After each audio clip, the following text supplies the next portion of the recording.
Olá, está no ar mais um programa Direto ao Ponto, gravando hoje aqui nos estúdios de Cuiabá. Hoje tenho o prazer de ter aqui nos nossos estúdios Carlos Ernesto Augustin, que é o famoso Tete. Seja bem-vindo, Tete. Prazer de estar aqui com o seu programa, teus telespectadores. Tete, o prazer é nosso. Eu queria que você começasse falando para nós, acompanhando aí as suas falas, você está bastante preocupado com a safra, principalmente com o crédito e também com a safra que vem pela frente, em virtude dos custos. Eu queria que você falasse para a gente primeiro com relação à rentabilidade. Você que é um cara estudioso, como é que está isso? Bom, há uma semana atrás eu tive aqui com o Cleiton, do superintendente do IMEA, atualizando essas contas. A verdade é que o Estado já tem 40% do adubo comprado e isso dá uma aliviada. Agora, aquele que ainda não comprou adubo, que vai começar agora e tem uma expectativa de receita de 57 sacos, a rentabilidade aos preços de hoje de adubo, de defensivos, de semente e do preço do grão é zero, pagando 10 sacos por hectare de arrendamento. Claro que muita gente já comprou, como nós falamos, né? 40% já comprou antes de dezembro, isso é muito bom. Mas hoje nós estamos aí numa situação que a gente tem que ter muita atenção. Os 2 últimos anos, todos nós agricultores soubemos que foram muito bons para nós. E quando o negócio fica 2 anos seguidos bom, pode esperar, o tombo vai vir. Então, assim, a gente tem que se preparar para o próximo ano. Os preços das commodities estão extremamente altos, soja de 17 dólares o bucho. Algodão hoje deu 1,24 a libra-peso. Então, são preços extraordinariamente altos. Por outro lado, nós temos o adubo, a gente sabe, de 2 a 3 vezes o preço histórico. E aí que vem uma recepção importante. Quero contar isso, vou dizer o que eu vou fazer. Sim. Porque, óbvio, sou agricultor, como todos nós aqui, e eu vou fazer a conta do adubo, deu o dobro do ano passado. Bom, eu pedi auxílio para o Leandro Zancanaro, que é conhecido de todos nós, 21 anos de Fundação IMT, agora ele está atuando privadamente. Mas a Fundação tem um trabalho fantástico ali próximo, com vários anos de supressão de fósforo e potássio em áreas áreas velhas, áreas que a gente chama, que tem caixa, né? Áreas de 20 anos de cultivo e tal. Áreas argilosas, com bom perfil de fertilidade, 6 anos sem fósforo produziu a mesma coisa. 6 anos. 6 anos? 6 anos. Zero de fósforo com a mesma produtividade. Quase inacreditável. Obviamente, vamos falar, área de soja, área de algodão, área de 30 anos, não é área de 2, 3 anos de lavoura, não. Nem haja marginal. E com o potássio, também. 4 anos. Não sentiu. Bom, diante de um quadro desse, eu já fiz isso em 2008. Lembra 2008 que o adubo dobrou? E depois ele voltou. Né? A gente, inclusive, foi divulgando a mesma coisa, né? Ó, reduz, tira. E eu, em 2008, eu não plantei algodão e não pus fósforo e botei um pouquinho de potássio. Não tive problema nenhum. E o que eu vou fazer esse ano é exatamente isso aí.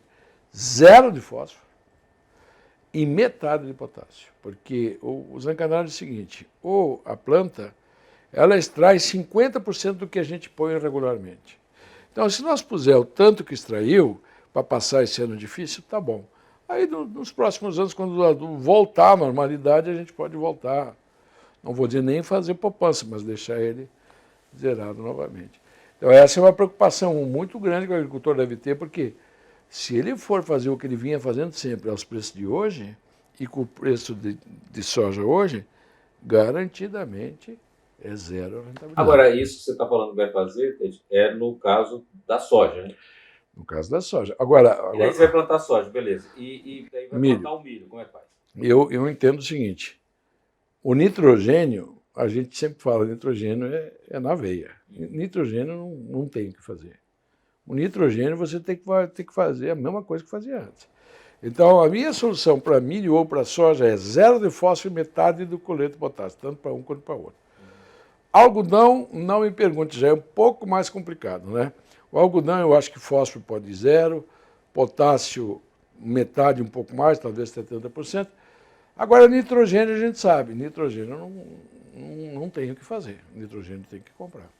No caso, por exemplo, a gente tem visto aqui que no caso mesmo do milho, soja, tem muitos aditivos que estão sendo colocados para liberar nutrientes do solo. Tal. Você tem alguns testes? Não, o Zancanaro disse assim, bom, exatamente esse é o ano dos milagres, né? Então, eu não conheço nenhum desses milagres, não testei e, sinceramente, não vou testar nada, não. Eu vou... Pó de rocha, essas coisas, você já usou, Pedro? Não, eu já tive conhecimento e tal, mas não usei.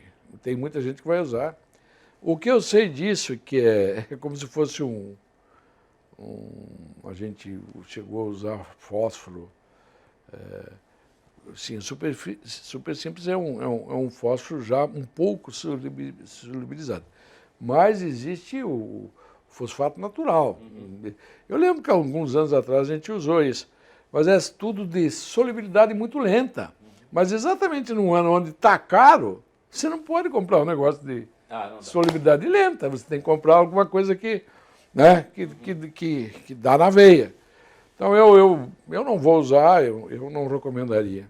Eu acho que a economia do fósforo é tranquila. Não vai, o fósforo é uma coisa que a gente sabe que ele é muito fixado. Potássio 50% e agora, passar esse ano. No caso do milho, por exemplo, o que a gente tem aí de híbridos, por exemplo, são híbridos extremamente exigentes aqui no Mato Grosso, inclusive que a gente também tem conseguido produtividades muito altas, né? A gente saiu daquela coisa de colher, lembra que quando começou a 60 sacos era bom demais, né? Hoje, por exemplo, tem gente colhendo 200 sacos, 220 sacos. Por outro, você tem razão. Por outro lado, eu lembro da época quando eu comecei que a gente plantava arroz. Arroz era o seguinte, tu podia fazer adubação o que quisesse, o que comandava era a chuva, não é assim? O milho, de certa forma, é isso também, né? Esse ano foi, ao menos na nossa região sul lá, diferente da 163, a nossa região sul lá foi um espetáculo, 65 sacos. Mas o que foi? Foi adubação? Não foi adubação. Foi a época de plantio, a época de colheita, que deu tudo certo, plantou mais cedo. Então, assim, ano difícil como esses, a gente tem que gastar pouco e contar que o clima vai nos ajudar. Agora, paralelamente a esses problemas do preço do adubo, do preço alto da commodity, que anestesia o agricultor, porque o agricultor está anestesiado. Tá. Eu mesmo é o seguinte... Investimento em máquinas, por exemplo, ele acha que pode fazer. E está fazendo. Eu estive lá em Ribeirão Preto, estava lá... Lá é só fogos, né? Vendendo. Mas, assim, o que está acontecendo por outro lado? O crédito rural.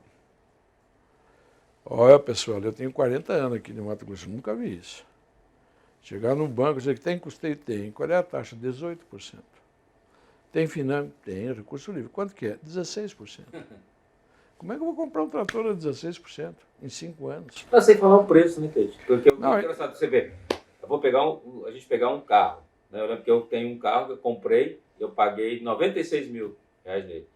Agora, 4 anos depois, usado o carro está valendo 120. Eu nunca vi isso. Eu nunca vi isso na minha vida. Então, assim, você comprar uma máquina em 5 anos a 16%, e num dólar alto do jeito que está, e numa commodity alta do jeito que está, você não vai esperar que isso vai ficar assim. Isso não vai ficar assim. O dólar vai cair, o dólar já está caindo. A prestação vai ficar... E a commodity vai cair também. Se os dois caírem, tu está pagando. Se cair 10%, tu está pagando 16%, tu pagou 26%. Aí é certeza que vai quebrar. Então, assim, eu nunca vi, não estou aqui para criticar o governo atual, eu estou como agricultor, eu nunca vi isso. Eu nunca vi, nós estamos no mês de maio agora, não tem custeio, não tem Finame, não tem investimento, não tem nada. O banco só tem recurso livre. 16%, 18%. E o agricultor não tem, ele precisa, ele acaba, às vezes... Ele acaba pegando esse crédito... Perigosíssimo isso aí. Perigosíssimo. Eu cheguei a fazer umas operações com o Banco do Brasil, mas eu suapei, transformei em dólar. Porque se tu for olhar o dólar futuro, se o dólar hoje está 5, daqui um ano ele está 5,5. Então, se tu suapar, tu pegou 15, na verdade tu pegou o dólar mais 5. E eu prefiro o dólar mais 5. Porque se subir, eu subo junto com a soja. Se cair, eu caio junto com a soja. Porque soja e dólar é a mesma coisa. Então, essa preocupação aí do crédito rural, agora 30/6 vai vir o novo Plano Safra, nós temos que estar muito atento a isso, você sempre está lá com nós, lá em Brasília, nós temos que fazer um Eu vou pedir para planejamento. você um minutinho só. Vamos falar mais sobre a questão do custeio, crédito rural, no Plano Safra, assim, no próximo bloco. Você, não sai daí, já voltamos.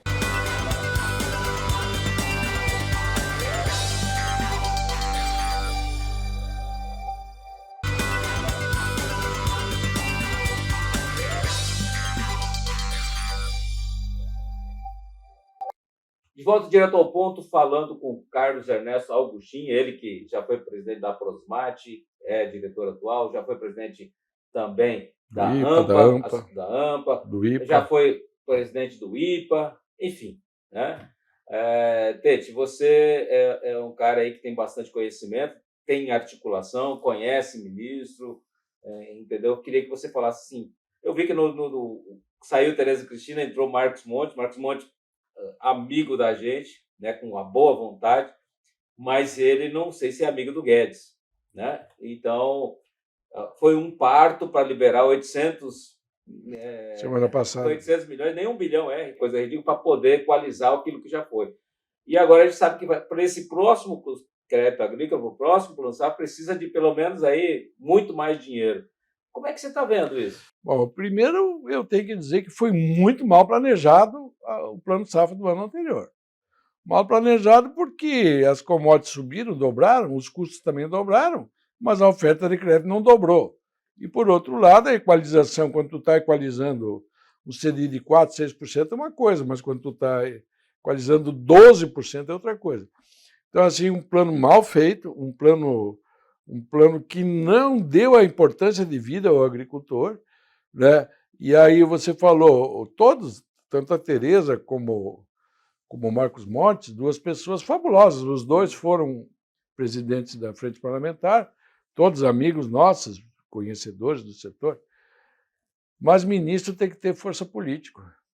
E se ele não tem força política, os deputados têm que impor essa força política para o governo. É vergonhoso o que aconteceu nesse último Plano Safra. Eu nunca vi isso. Então, agora, nós temos chances para o próximo Plano Safra. Ou seja, na verdade, quem vai exercer vai ser o novo presidente, seja ele quem for.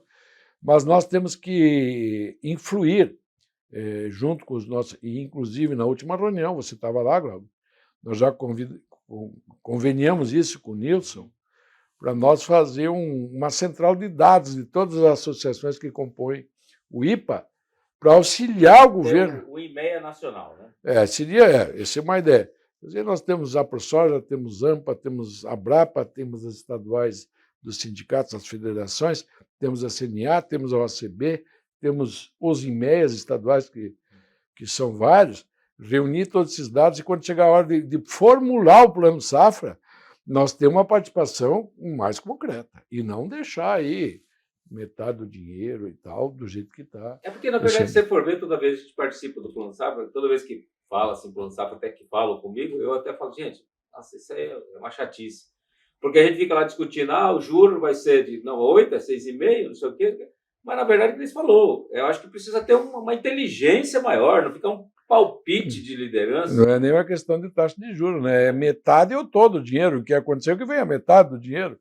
E aí tem uma coisa nova acontecendo aí, positiva no sentido de privatizar esse mercado financeiro, deixar o agricultor mais próximo do investidor, são coisas positivas. Porém, desassistir de uma hora para outra, que é o que está acontecendo aí, não. Essa coisa pode ser feita de uma maneira mais cadenciada.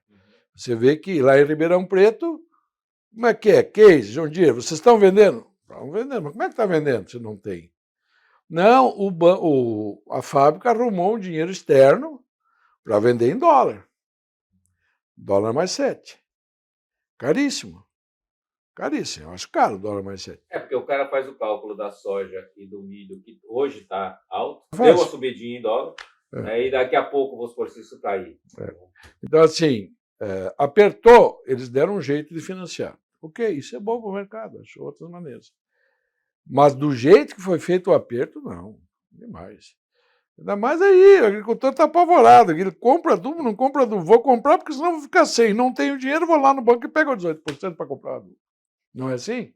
Porque o cara está sem dormir, né? Claro. Quem não comprou adubo... E engraçado, a gente já viu isso, se eu não me engano, foi em 2008. 2008.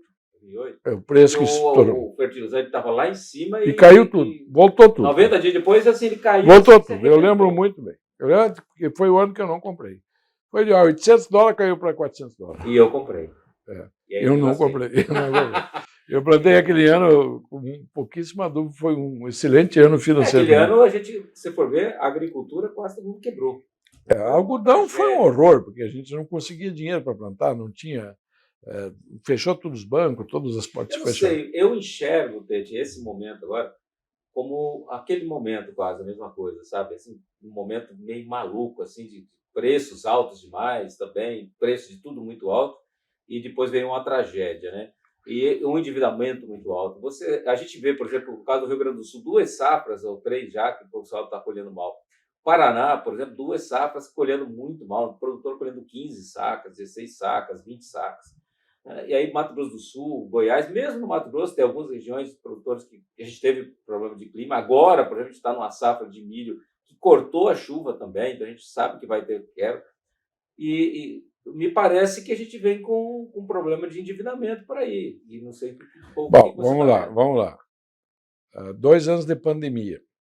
Criaram toda uma desorganização do mercado, acabou subindo os preços, navio, container. Tudo isso nos ajudou, vamos falar a verdade. A pandemia só trouxe alegria para nós. Bom, aí começou a cair a pandemia, guerra. Né? Guerra, Rússia, Ucrânia. Aí, commodities, fertilizantes, que é o principal. Nesse meio tempo, ferro. Eu comprei silo e tal, estou acompanhando máquina. Então, ferro dobrou de preço, adubo dobrou de preço, soja dobrou de preço, milho dobrou de preço, carne dobrou de preço, tudo dobrou de preço. Muito bem. Isso, combustível também? Tudo. Como é que vai ser agora? Vai ficar tudo aqui? Ou vai voltar à normalidade? Porque... E o duro, né, Tete, que a gente sempre vê, que primeiro cai o preço do milho, da soja, das commodities, e depois leva um tempo para cair o preço do resto. O Roberto Rodrigues que diz assim, a agricultura é uma locomotiva. Então a locomotiva está puxando os vagões. Está subindo o preço, os vagões vai atrás. O adubo, o defensivo, vem subindo. Chegou no pico, a locomotiva começa a descer, que são os nossos produtos. E aí as coisas ainda estão subindo. E aí demora até eles descer. Então, e é isso que a gente sabe que é isso. Porque não tem motivo nenhum para o cloreto de potássio dobrar de valor. Não tem motivo. O motivo tem porque ele vale mais, porque o soja vale mais. Não é isso? E assim vai. Mas eu acho muitas vezes a gente quer buscar explicação, mas não existe explicação. É que, na verdade, o mercado ele vê quanto que está o preço da soja, do algodão, do milho, e eles querem, eu quero uma fatia disso. Subiu. Frete se equipara, tudo se equipara. Então, assim, é um ano que a gente tem que ter... Eu acho assim que... Porque sempre foi assim, ó. Sempre foi assim. Sempre foi assim. Os preços são assim, as chuvas são assim, até a política é assim. Sobe, direita, esquerda, seca, chuva, preço alto, preço baixo, sempre foi assim. Eu acho que nós estamos na crista, nós estamos no ápice dessa... Agora nós estamos com $17 por bushel. O milho está 8. Eu lembro de soja 8. Milho geralmente era 1/3 do preço também. Eu lembro de soja 8, mas de milho a 8, eu vendi milho a $15. Olha, o preço histórico do milho era $6. Então, tem disso que é engraçado, porque o milho, eu sempre, assim, você pegava uma saca de soja, você comprava 3 sacas de milho, né? Hoje mudou, mas assim, ó, agora tem uma coisa, né? A gente tem que falar bem de algumas coisas que aconteceram do estado aqui. E eu me lembro do Clóvis Vettorato, porque o Clóvis sempre foi um incentivador da agroindústria, começou incentivando a criação de suínos, e hoje nós temos lá em Lucas um parque industrial enorme de agroindústria, e aí a entrada do etanol do milho. Hoje o Estado consome 20% do seu milho. É um negócio fantástico.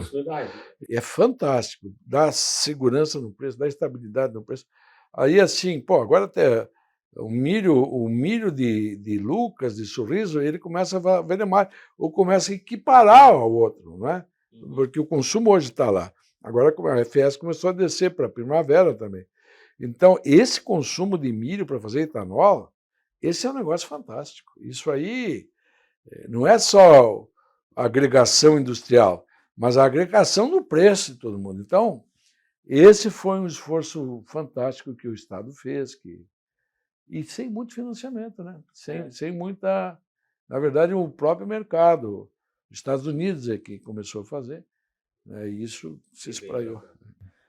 Gente, infelizmente, nosso tempo acabou, né? Muito obrigado aí pela sua presença aqui. Eu espero que realmente esse Plano Safra venha corrigir um monte de coisa aí. Tu só não perguntou sobre o preço da semente. E o preço da semente baixou?